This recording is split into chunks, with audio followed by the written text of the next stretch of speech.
Hi, everyone, and welcome to this edition of Cinder Webinars. Today, we are going to be talking with Catherine Scardeville about the financial forecast for retail growth trends between 2023 and 2024, and looking a little bit ahead into 2025.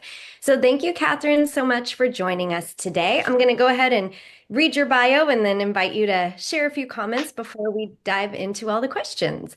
Oh, thanks.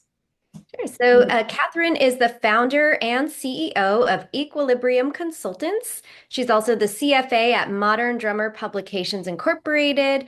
Mm. Equilibrium has helped creative small business owners in the construction and manufacturing space increase profit and clarity on a massive scale while saving them time and money through organizing records, maintaining their bookkeeping, and compliance. You can focus on running your business and earn more income while they reduce much unneeded stress on you. So, welcome, Catherine. We're excited that you're here today. Well, thanks for having me. I'm looking forward to this. It's going to be fun. Yeah. Looking forward to it as well. I mean, as we're nearing the end of the year, I think everybody starts to wonder, what happened this year? What do we do to look forward to next year? And so, very timely conversation. Just to let everyone here know that's here live, if you are here live, you can go ahead and type questions as they come up in the Q&A box at the bottom of your webinar screen. We will get to those throughout the presentation. When you put a question in the Q&A box, you can either use your name or you can be anonymous if you would rather do that. So no worries either way, and we'll monitor that throughout the presentation today. Oh, all right, let's just dive right in. As we look ahead to 2025, retail businesses are facing an ever-changing landscape. What do you see as the most significant shifts that are shaping the future of retail? Oof. Okay, so that's that's a loaded question. So there's a few items to consider. So for example, one of the shifts that's happening is AI.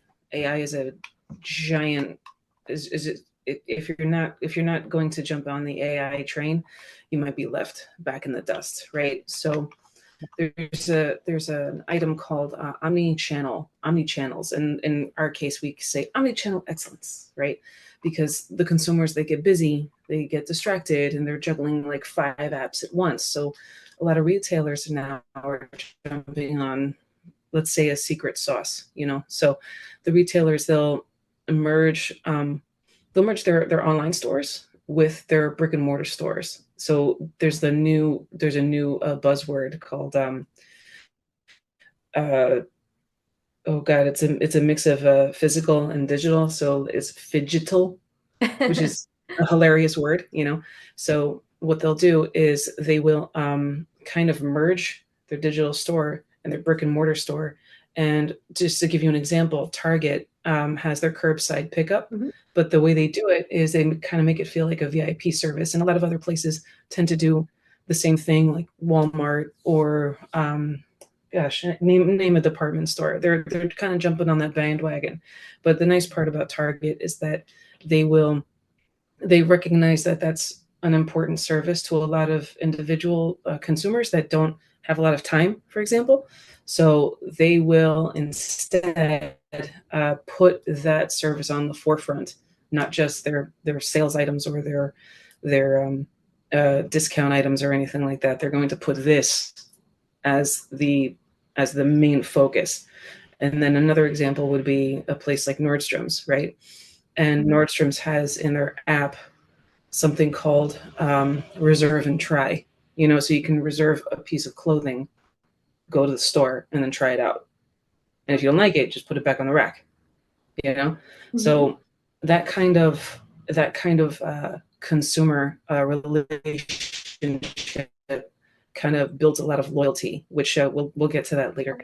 But that kind of consumer relationship is really important to modern day consumers, because they're used to having this kind of relationship, and that's kind of what the basis of it is. The next thing is sustainability, right? So sustainability is invaluable to the new consumers that are coming out, like the kids that are coming out of high school and college. So you have consumers like Gen Z consumers or millennial consumers, and they have an ethos that they carry with them, or they have some sort of, I don't know, they have some sort of like code that they kind of work through. So, for example, maybe you care about the planet, and, or they have Instagram aesthetics that have "I care about the planet" just plastered all over them. So you have a brand like Patagonia, for example. Everything about them is, you know, global, instilling global change, making anything that involves the environment on the forefront. Their their their company mission statement has everything to do about the environment. So Patagonia has a thing called Worn Wear, and it proves that you can turn your old jacket into someone else's new adventure. You know what I mean? So like recycling, but instead of going to a thrift store, you're selling it to Patagonia in this case. You know, so it's a Patagonia jacket being resold to Patagonia at a discounted rate. So stuff like that. I could go on.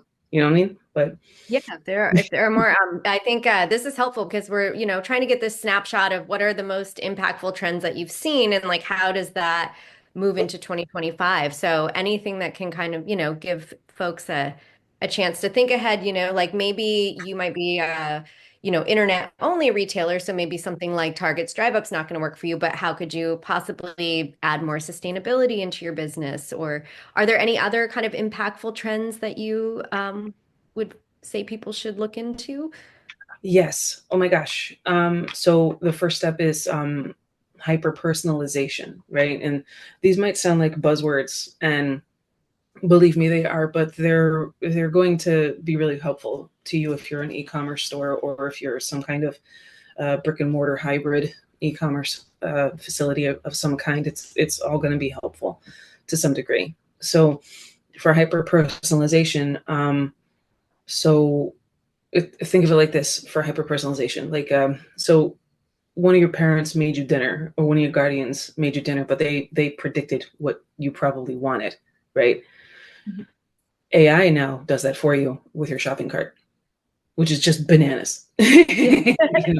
So instead of like, if like your mom, your dad, your aunts and uncles just saying, "Oh yeah, I know what you want for dinner," AI is going to be like, "Oh yeah, I know what you want in your shopping cart." It's bananas. So, for example, Starbucks, right? It knows what your coffee craving is, and I'm a coffee snob, you know, so it knows what your coffee craving is before you even hit the snooze button, you know? And now fashion retailers, if you are married to a fashion retailer of some kind, maybe a Macy's or a Rainbow or something of that nature. I'm going all over the spectrum right now. Um, they're kind of like curating looks as if they're your personal stylist, um, minus the awkward small talk. So there's Yeah. no like awkward small talk for sure. And you kind of want to think of it as AI being the best friend who won't judge your sweatpants phase. No, so you want to think of it like that. Another idea is there's direct to consumer brands. So, for example, instead of direct to consumer, basically means you're eliminating the middleman. So, you have a Warby Parker. They make the sunglasses. They make glasses just in general, right? So, Warby Parker, um, they are a very, very big eyeglasses manufacturer, right? But if you didn't want to like go through the middleman to get them, not really going to the eye doctor and getting your prescription, but it's more about, um, I know what my prescription is. I know I have the prescription script. I know what I want. I know what I have every idea of what it is that I want to get and where on my face, right? Mhm. But in this case, instead of going through the doctor's office, and then go to the optometrist, and then they order the thing, and then you can bypass all of that through direct to consumer brands like a Warby Parker. So you can just order it online, Mhm. enter your prescription script, put in the doctor's name, and that's it.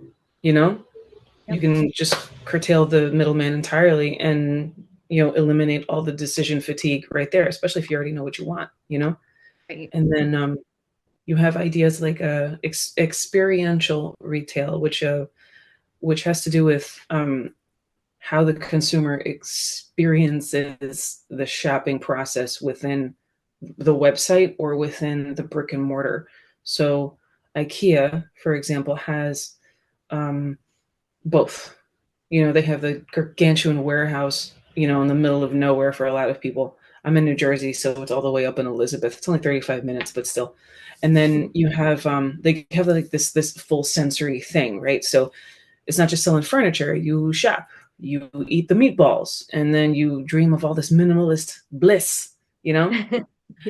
And then there's like there's this thing called there's the camp, right? And then you're turning your shopping trips into adventures or something. So who needs Disneyland, right? You can just go to IKEA. I'm kidding. Don't do that. But um gosh, could you imagine? Okay. So it's basically like you shop for a couch and you stay for the meatballs, right? So retail therapy, just leveled up or something. And then they have subscription models, right? Which is loyalty. This is where the loyalty effect comes in. So with consumer loyalty, they deliver um, monthly monthly consumer items for like curated boxes, maybe snacks or makeup or fashion items. For example, HelloFresh, that's a really good example. They have you can pick and choose what items you want and what items you want to have for dinner, and then you're good for like the month. And then Yeah. all you have to do is do it the following month if that's something that you want to do. Same thing for the makeup. And I don't know about you, but I wear makeup every day. So kind of things like that, you can just kind of make them a part of your subscription items for all of your expenses, and some of those can be written off. Um, for presentations, you can kind of maybe get away with it as far as the makeup goes, but as far as items for like groceries and things, not so much. Yeah. But it's like, you don't have commitment issues when your snacks are on schedule, kind of thing. So, That, you know what I'm saying? So, yeah. now as far as the 2025 trends, like the impactful trends, the supply chains, those are going to be more automated, right? So, I have places like Walmart and Amazon. They're reducing stockouts, and their delivery times are getting a lot better due to the implementation of AI and due to the automation process. Um, so you want to think of it as like a supply chain powered by algorithms. You know what I mean? So human beings are still a part of it, thank heavens. But the AI factor helps with minimizing that time and minimizing the the time it takes to go from one part of the warehouse to the other, because that was a major complaint with Amazon's workplace conditions. So I believe they listened and implemented AI into their daily process. So, and then the next thing is the metaverse shopping, right? So think of it like a augmented reality. So you're going to hear me say AR a lot.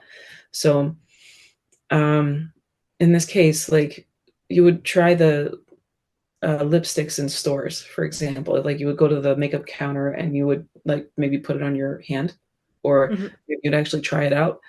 And now you can kind of do it virtually, which is really cool. So Sephora, for example, has an augmented reality app, and you get to take a frame of your face and then apply the color to your lips or apply the eyeshadow to your eyelids, stuff like that.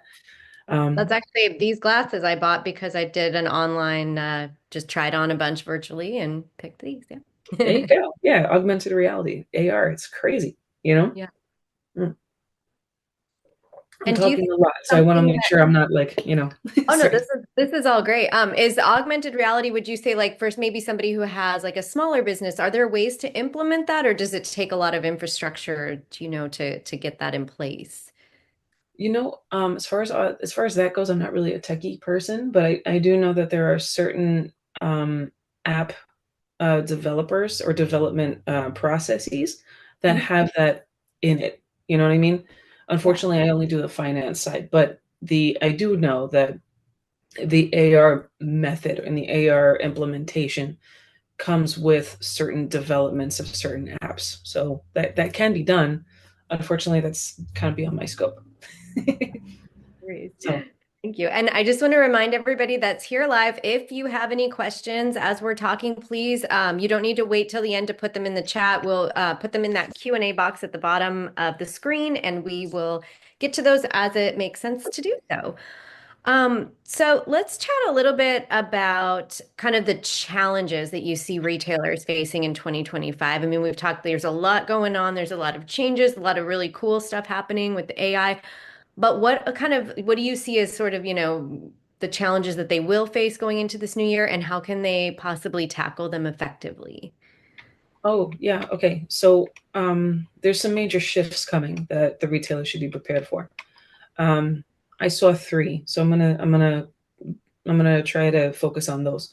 So economic uncertainty, forever going to be a that's forever going to be a thorn in everybody's side. It's just the way it is, right? One of the primary factors of economic uncertainty, unfortunately, is inflation, right? And inflation's got everybody just clutching their wallets so tight, So you want to take a page from Dollar General's playbook, right? So think of it like this. So Dollar General, they have value priced goods, you Mhm. know, and they use really strategic suburban expansions. So it's not urban, it's suburban, right? So um, they will use their value priced goods. So for example, they'll take Ziploc bags for the sake of argument. It'll be the same, but it'll have their brand on it, Dollar General Ziplocs, or Dollar General sandwich bags or whatever. It's the same stuff. It's the same quality, manufactured by the same people. Just has their name on it, making it cheaper. So that's one way to do it. Excuse me. Another way that they try to keep their costs down is they will expand their business in suburban areas. In other words, they will bring their business to the areas where it's a little difficult for those consumers to get to the major cities or get to the major um, populated places so they can do their shopping or for whatever it could be, like for their essentials or for Christmas, for example. That is one way to do it. So when in doubt, you discount it out if that's something that you're interested in doing. So that is one avenue to consider for the economic uncertainty. If inflation is making you feel not so good, might want to consider going to where the people are and discounting the items that you know for a fact you're not really going to be affected by the bottom line, excuse me. The other thing is Gen Z, right? Gen Z influence, right? And we make some jokes sometimes, right? But they're the future of consumers. You can make all the jokes you want, but they're the future of consumers. So you want to think of Gen Z as a generation that legitimately cares about ethics. Mhm. Man, do they care about ethics and transparency and honestly, killer TikTok campaigns. Seriously. So there's a company called Allbirds. They're doing really great with their price transparency and their eco cool like vibes. It's they got it going on for sure. Yep. So you want to think of it as Gen Z is making retail ethical, one overpriced avocado at a time. I'm saying. I'm saying. So then the last one, right, is tech integration. So um, you got a blockchain diamonds to AI powered like produce tracking, right? It's like crazy. Technology is here to stay, and it's here to be a part of your life, and it's here to um, make your life better when it Mhm. works, right? You know, but it's here to it's here to do some very extraordinary things, thus making you extraordinary, right? But you want to think of it like this. It's making the ordinary beyond our wildest dreams. So you want to think fresher fruits and guilt-free jewelry, guilt-free everything, because um, diamonds are now made from a lab. They're not made from uh, they're not they're not blood diamonds no more. They don't like that anymore, which is nice. And if individuals who are for individuals who have a deep concern about where these items are coming from and how they are manufactured, because they're made in a lab through blockchain, that concern has gone considerably down over,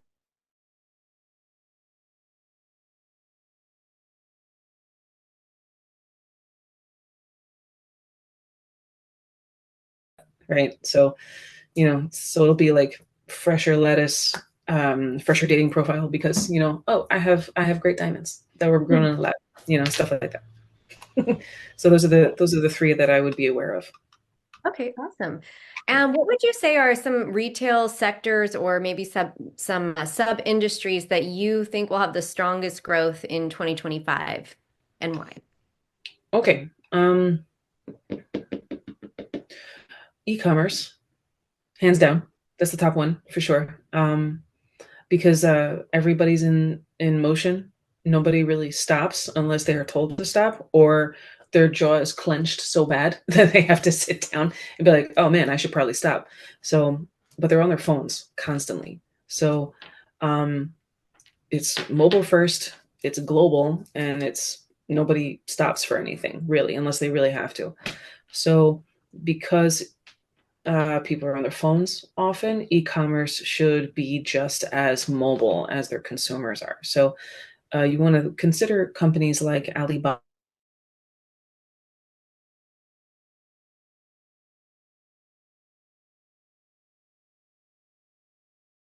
just global, international, right? So if you are an e-commerce store, it would be to your benefit to look at the app that you are creating, or if you have an app, um, maybe modify or revamp for the sake of argument, and look at it from the consumer's perspective, because the less steps it takes for them to purchase your item, the more loyalty they will have in staying with you and buying more of your product, right? So, plus, if everything looks clean, if the website looks clean, if the app looks clean, and things are just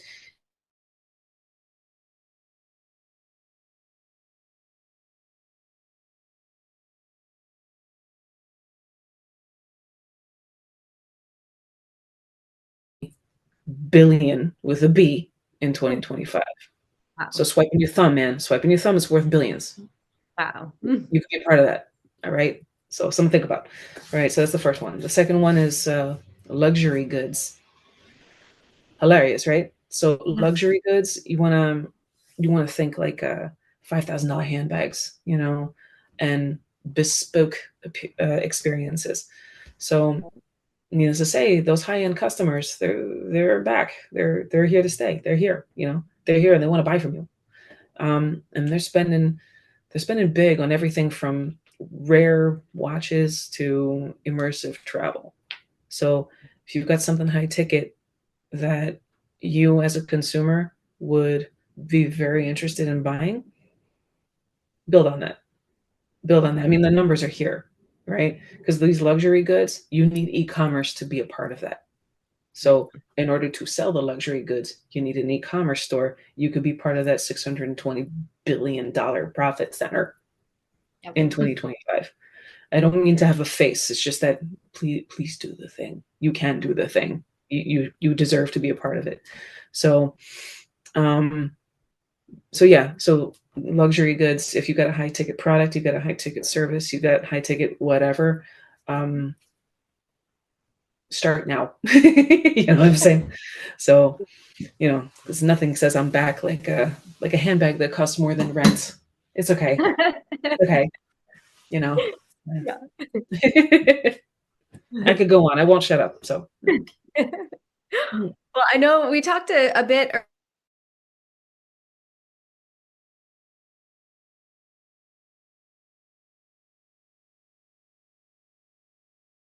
it really impacting maybe retail growth, like in areas like inventory management. You talked about the personalization. What are some ways, maybe some additional ways, or go into those a little bit more detail, like how that's going to really change things next year? okay. And you're talking about inventory in particular, right? Yeah. Or like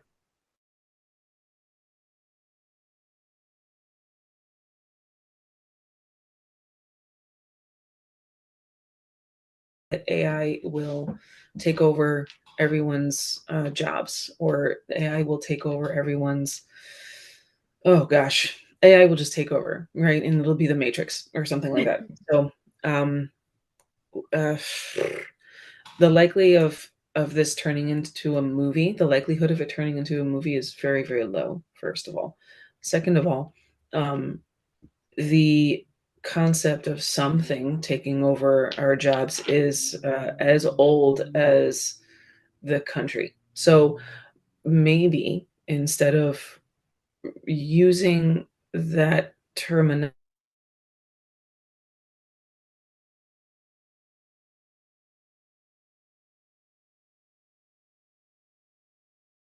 a touchy subject, but it's meant to be used as a tool. It's not a person, because it's produced by technology. That means it was created by human beings. So this technology is not perfect yet. It might not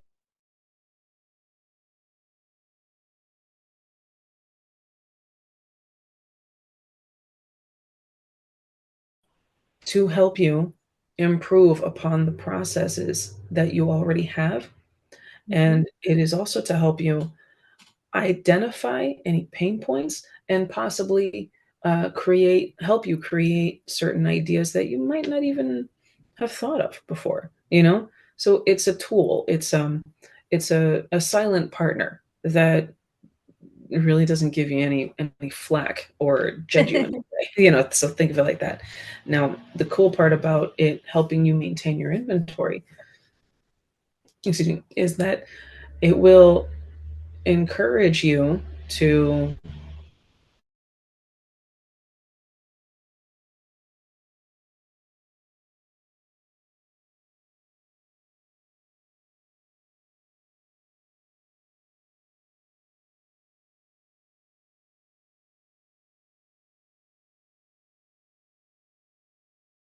the AI functionality has been implemented with how you cycle count all of your inventory items.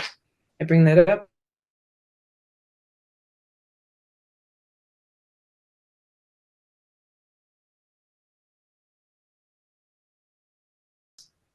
every month, and nobody likes to do that. And I'm sure there's a lot of people on this call who are like, "Oh my God, no! Oh, that's so bad." They're right. It's not good.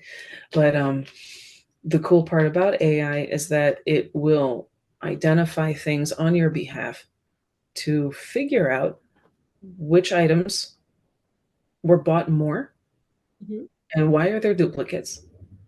So you don't have to. It'll just expose them for you on your behalf. So you don't have to do that extra work. Yeah, that's It amazing. just saves me time. I love saving time.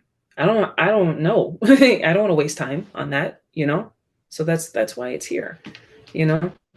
So just something to think about when we're talking about AI. It doesn't have to be a big thing. I could go on. Sorry. And I think with AI, when people think about it and think about it taking over tasks, that kind of mentality of like, oh, it's going to take my job, it's going to take my tasks, it can feel very overwhelming. Yeah. Um, but at the same time, it can actually help us to be more present in our business because we're not worrying about things like Do I have three of those or one of those left, right? So trying to kind of do that mindset shift of like it's a good thing, like you said, a silent partner, someone to help you out, not taking over.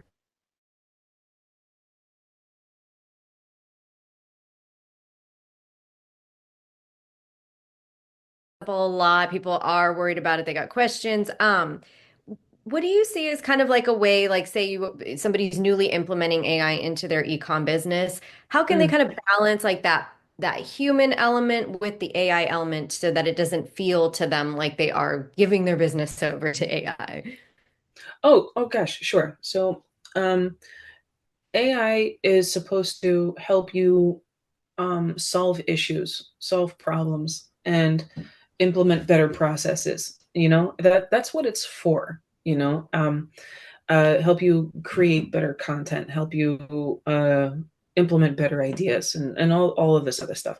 So, for example, certain challenges that retailers are going to face next year, a lot of it is going to be based on cost management, just for the sake of argument. So maybe you have these high tech dreams with really, really tight margins, so that can be super tough. But the cool thing about implementing AI and a professional, you can you can use both of those very intelligent minds, like the mind with lots of experience and the AI mind, and bolster them both together. And for example, for the cost management idea, or the cost management issue, I should say, um, Target has lean logistics. They have very, very lean logistics. What I mean by lean is that they don't really have a lot of room for error when it comes to transporting their goods to the stores at all. They really don't, like, they don't give themselves a lot of slack when it comes to transporting all of the ordered items for their inventory when they're replenishing it for the new seasons. They don't give themselves any slack practically whatsoever. So when they start uh, pushing those goods into the stores, and then they got to take the old ones out. So first of all, what happens to the new ones? Okay, they're beautiful and they're in everybody's face and blah blah blah. Now what happens to the old ones? The old ones get put on the clearance, and the old ones get resold on a discount. Um, there's varying degrees on how they can resolve that issue, but the objective is to have these tech upgrades without breaking the piggy bank, right? So that's the whole point, and that's what AI does, without hiring more individuals, and without hiring more just without hiring any more outside outsourcing. Plus, the team that you already have, if you're able to train them and how to use whatever AI source software that you are implementing, you can train them on how to make their job easier. And that's kind of the whole point. And then it's just to make everybody's life easier, you know. And then you got the next challenge, which is consumer retention. So consumer retention, again, we're back to loyalty. You have a company like Starbucks, they have a rewards program, and it actually makes loyalty a game, so it's like you're scoring points for your coffee addiction. So um it's the objective is to implement AI and use it in such a way where your costs are under control, not down, under control, right? Because there's certain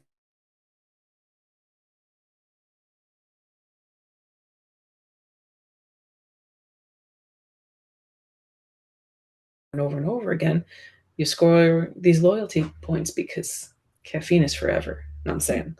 You know. So you want to consider it like that. AI, it's meant to help you. It's not meant to hurt you. Does it make Yeah, sense? Okay. I totally. might have been talking in circles, so I just want to make sure I got to the point. You know. Yeah, no, that's helpful. And I think like all the examples that you've given as well, like Allbirds, HelloFresh, all of those ways in which they're implementing,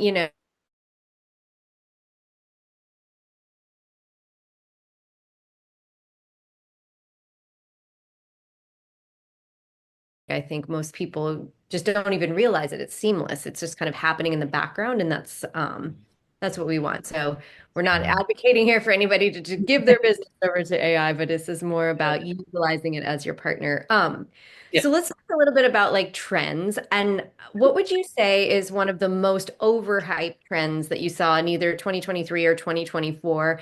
And how would that maybe create a hidden business opportunity for the coming year? Like the fun part about the trends, let's see, I remember I made a thing on this and I just want to make sure I opened it up proper. There we go. Um, so if I can just go back to 2020, right? So 2020, the pandemic hits, we're all affected. Um, People are scared to leave their houses. Here comes Instacart and DoorDash, right? So um, it kind of reshaped our shopping habits a lot, So because nobody wanted to leave their homes, but people still needed to eat, people still needed to clean their homes because Lysol, paper goods, uh, all of that was mandatory in every house. So what happened? E-commerce exploded. It exploded with online sales growing by 44%. That's that's uh, that's insane. you know, and that was just in 2020 alone. And then the following year, um, omni channels they started to gain some ground, right? So the omni channels, they were uh, they were retailers, brick and mortar retailers that integrated online and offline experiences. So that's where the what was it? It's physical and digital. Digital. There we go. Because that's just a weird word, right? So because of that, the phygital items started gaining more traction. Phygital experience, excuse me, started gaining more traction. So Target starts spearheading this concept of driving up, like drive up, put stuff in your car, contactless,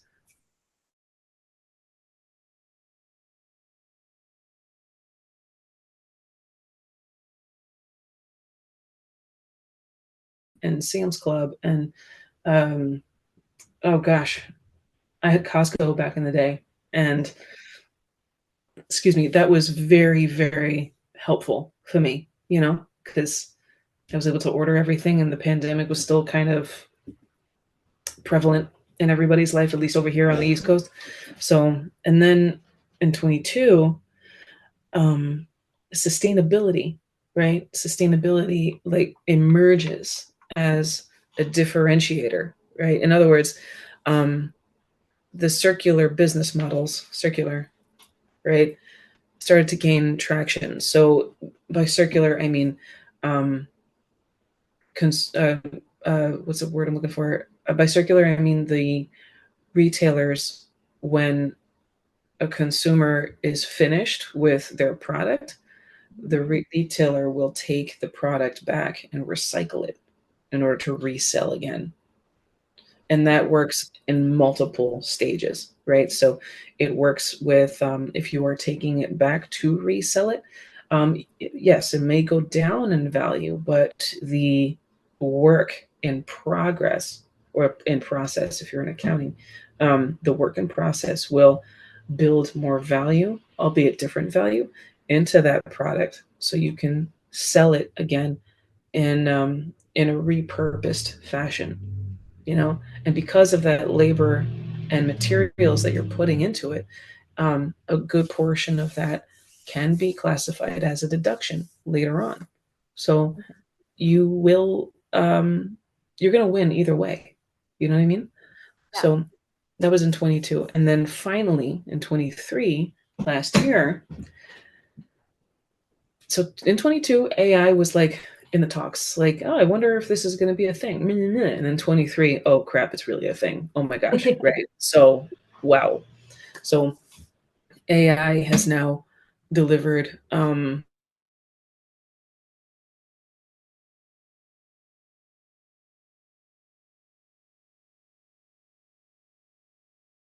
it'll take the individual consumer's shopping habits or algorithm in this case, and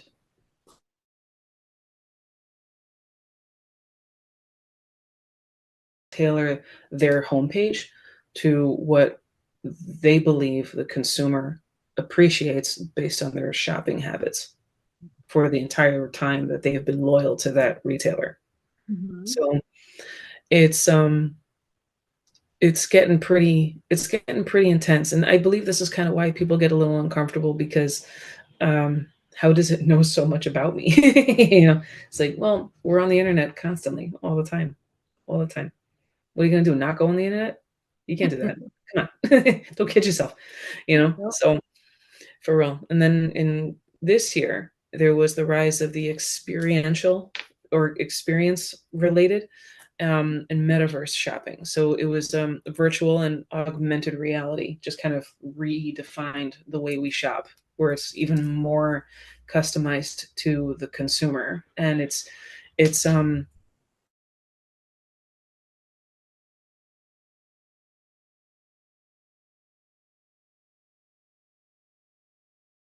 more tailored to that one consumer. Yes, this consumer does wear glasses, cool, but this consumer also enjoys, and my glasses have this kind of like leopard print thing over here. Mhm. So that must mean, oh, if she likes leopard print stuff, let's show her some leopard print stuff. Even Yeah. even though it's glasses related, we have other glasses that look similar, and I'm all like, ooh, and then I'm like, yeah, I'm like, ooh, oh my gosh. So and just to give you another example of that, Gucci. Just to get this is just to make you laugh. If anybody has children, right? The retailer, the fashion house, excuse me, that was very rude of me. Gucci has virtual sneakers in Roblox, the game Roblox. Oh, wow. I know, like, why? Well, I'll tell you why. Because they're trying to reach a new demographic, right? Because Gen Z is where it's at. All these kids, they're playing Roblox. They're playing these games, and they're how are these retailers going to reach the new consumer if they don't know where they are?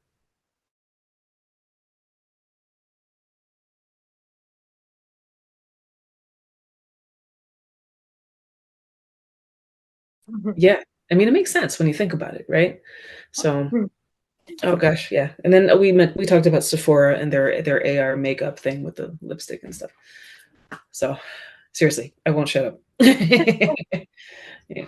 Well, this wouldn't be a Cinder webinar without some talk about data because that is what we are.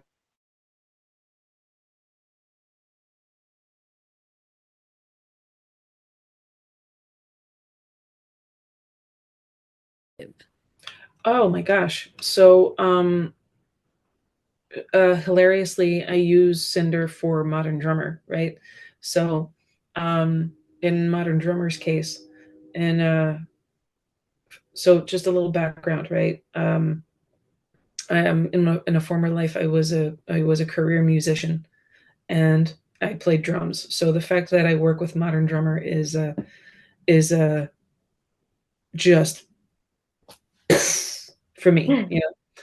Like I could die tomorrow and be like, I don't care. I work for Modern Drummer, meh, But the reason I bring it up is because they have a giant store, just massive, massive store. They sell lots of merchandise geared to a very specific niche audience. Yeah, it's musicians for sure, or music enthusiasts who happen to appreciate percussion, sure. But it's not just that. It's t-shirts, or mugs, hats. Gosh, Oh, books to learn how to play drums, right? Education books, education material. The magazine is on there as well. So because there was something crazy like thousands upon thousands of merchandise, we needed to find a way to, first of all, get all that data into our accounting software, which is QuickBooks in our case. And then we had to make sure that they were allocated to the correct bucket, right, within the chart of accounts. So once we met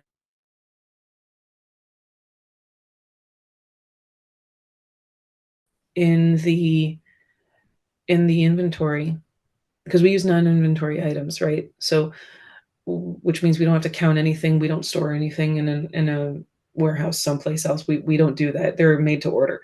So because of that, we were able to determine which pieces of merchandise made us the most.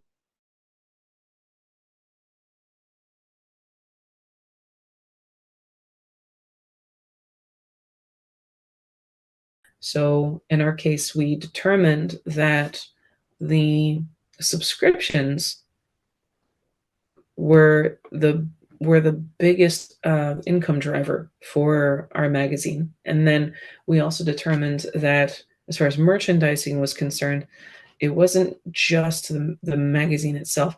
It was the t-shirts, in particular, vintage t-shirts from, yesteryear, Modern Drummer Festival 1985 or something like that. Those kinds of shirts produce the most revenue. And the cost to make them,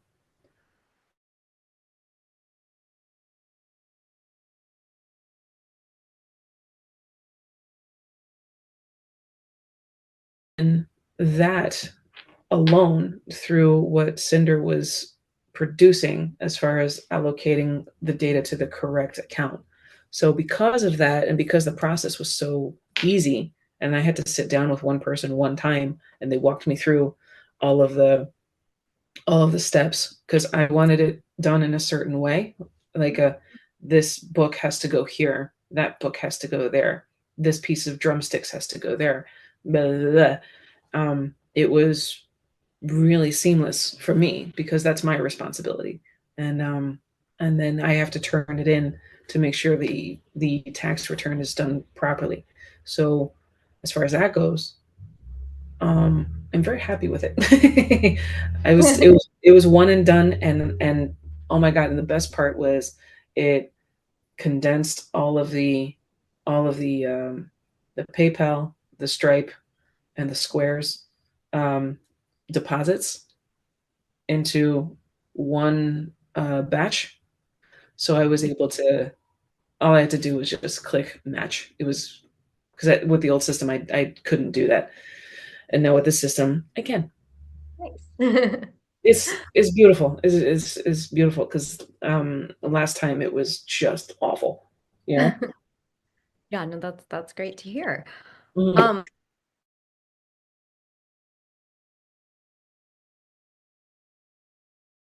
AI to streamline their processes. How can they use it to enhance accuracy in retail financial management? Yeah. Okay.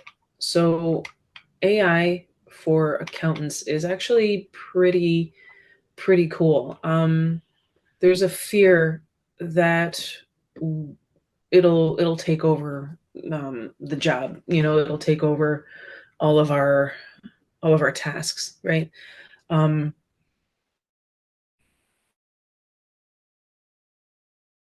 Not accurate, frankly. You know what I mean? And what's funny is that our niche, our industry, it's evolving in a very unique direction. But because it's so, oh gosh, it's like being an attorney, where only a few people really want to do this, you know, only a few people. So, um, although more people want to do arguing and debating than sit in a room and crunch numbers all day. Um, in our case, the number of accountants is kind of dwindling because there is so much technology being integrated with how our just how we just go about the day, you know. So in my position, I am half I'm half like a technical advisor or troubleshooter with a lot of how the data is entered into the accounting software. And by the way, you know, I know compliance, I know how to write um, you know, HR manuals, and I know how to do these other things too, by the way.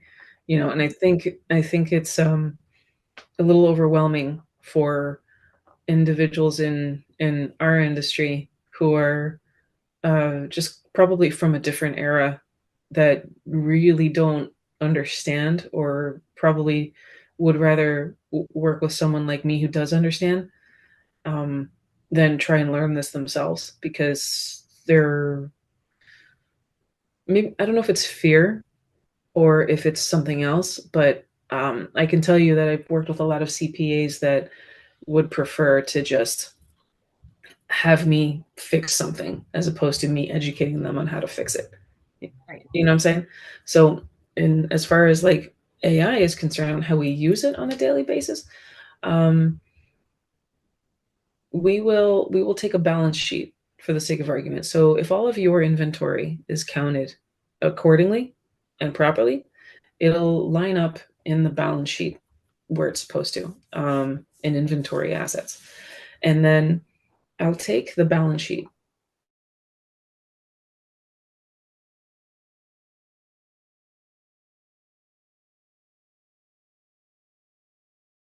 upload the numbers into an AI that was created just for me and my practice. And those those numbers are going to be uploaded there because we're responsible for doing something called the Security Six. It was mandated by the IRS, and there's 6 levels of security that all of us are supposed to obey and adhere to, and it's just by law we're supposed to have these 6 levels of security.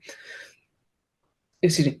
So my AI software, I am supposed to upload it.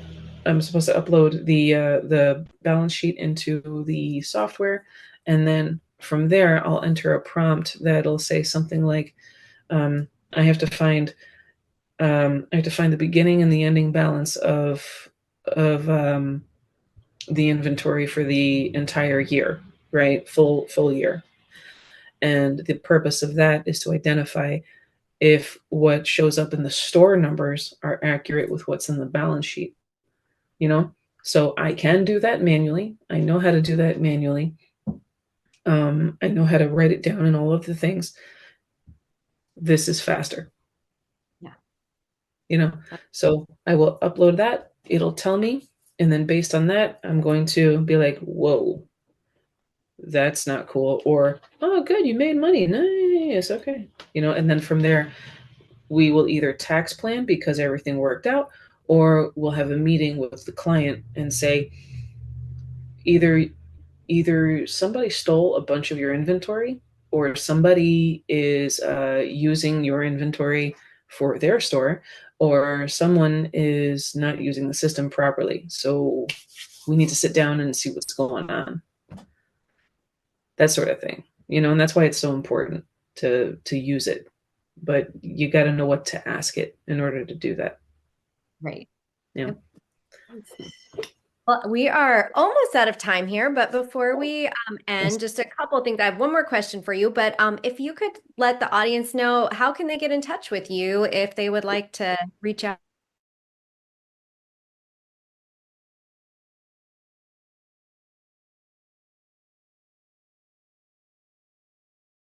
Q Consultants with an S, NJ, because I'm from Jersey.com. And let's see, you can reach us also at info@eqconsultantsnj.com. And you can also call me 848-565-0113. Thank you so much. And my final question today is, what would you say if you had to just give like a quick snapshot of like the most important takeaway from today's chat? What would you call out? Oh gosh. Being a business owner is fun. It's fun if you are willing to just do the work, and it can be really rewarding if you can just get out of your own way. We're all guilty of that, you know. But that kind of brings me to just kind of like staying ahead of just this fast evolving market. It's constantly changing. It's constantly fluctuating. Um, Retail is not a marathon. You got to be agile, right? It's fast, it's unpredictable, and it's viral, right? So Zara, for example, the shoe company, it's it's fashion hustles like prove that you need to reiterate and not hesitate, right? So and then there's a customer centricity, for example, like you're customer centric, which we Yep. talked about ad nauseum, right? So you want to think of the algorithm as a mind reader. You know, it'll predict what you'll buy before you even decide you need it. So stuff like that. But Oh, most important is a partnership. So you want to think of Cinder as a partner as far as you're allocating all of your chart of accounts with your store, you know, and that collaboration will provide some symbiotic proof that, you know, two powerhouses are way better than one, you yep. know. Awesome. Well, thank you so much. This has been such a great conversation. Thanks to those of you who are here live or listening later. We appreciate it. And please stay tuned for future Cinder webinars. Thanks, everyone. Bye.